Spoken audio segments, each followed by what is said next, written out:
আসসালামু আলাইকুম everyone, welcome back to my channel. আমি সুমনা চলে এসেছি নতুন রেসিপি নিয়ে। আজকে দেখাবো মুগ ডালের বড়া।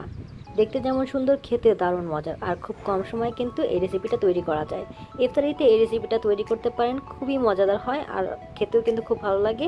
তো আশা করি আজকে আমার রেসিপি আপনাদের ভালো লাগবে।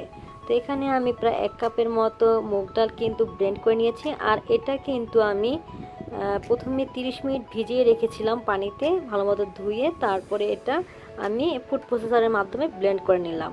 তো দেখুন, আমি কিন্তু খুব মিহি ব্লেন্ড করিনি, কিছুটা দানা দানা রেখেছি, এতে করে ভাজার পর কিন্তু খুবই ক্রিস্পি হয়, খেতে ভালো লাগে।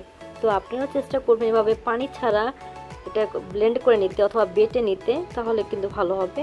তো আমি একটা বোলের মধ্যে এটা ঢেলে নিয়েছি, আর এখানে প্রায় আধা কাপের মতো পেঁয়াজ কুচি দিয়ে দিচ্ছি আধা চা চামচ হলুদের গুঁড়ো, 1 চা চামচ মরিচের গুঁড়ো, ভাজা জিরা গুঁড়ো, আর আধা চা চামচ লবণ, 1 চা চামচ, আর এখানে মরিচ কুচি আছে 1 চা চামচের মতো, আর ধনিয়া পাতা কুচি 2 টেবিল চামচ। এখন এগুলো আমি ভালো মতো মাখিয়ে নিব, আর মাখাটা কিন্তু খুব ভালো মতো মাখাতে হবে, এতে করে আমি বলের শেপ দিতে পারবো। তো দেখুন, আমি এটাকে তো মাখিয়ে নিচ্ছি, আর এখানে কোনো রকমের বেসন বা আটা ময়দা কিছুই দিতে হবে না। এভাবে অনেকক্ষণ মাখিয়ে নিলে দেখবেন এরকম একটা সফট ডোয়ের মতো তৈরি হয়ে যাবে। তো অনেকক্ষণ সময় নিয়ে এটা আমি তৈরি করে নিয়েছি, ভালো মতো মেখে নিয়েছি, আর এটা এখন কিছুটা এরকম নিয়ে গোল করে নিচ্ছি। 1 হাত দিয়ে কিন্তু গোল করা যায়। তো দেখুন, আমি 1 হাতের মাধ্যমে কিন্তু এটা গোল করে নিচ্ছি, ঠিক এরকম গোল করে নিচ্ছি। আপনারা চাইলে যে কোনো শেপ দিতে পারেন। তো আমি এক এক করে কিন্তু সবগুলো গোল করে নিয়েছি, আর এখন আমি এটা তেলের মধ্যে ভেজে নিচ্ছি। আর এই পর্যায়ে তেলটা কিন্তু খুব বেশি দেওয়া যাবে না, এমনভাবে দিতে হবে যাতে অর্ধেকটা উপরে থাকে আর অর্ধেকটা তেলের মধ্যে থাকে।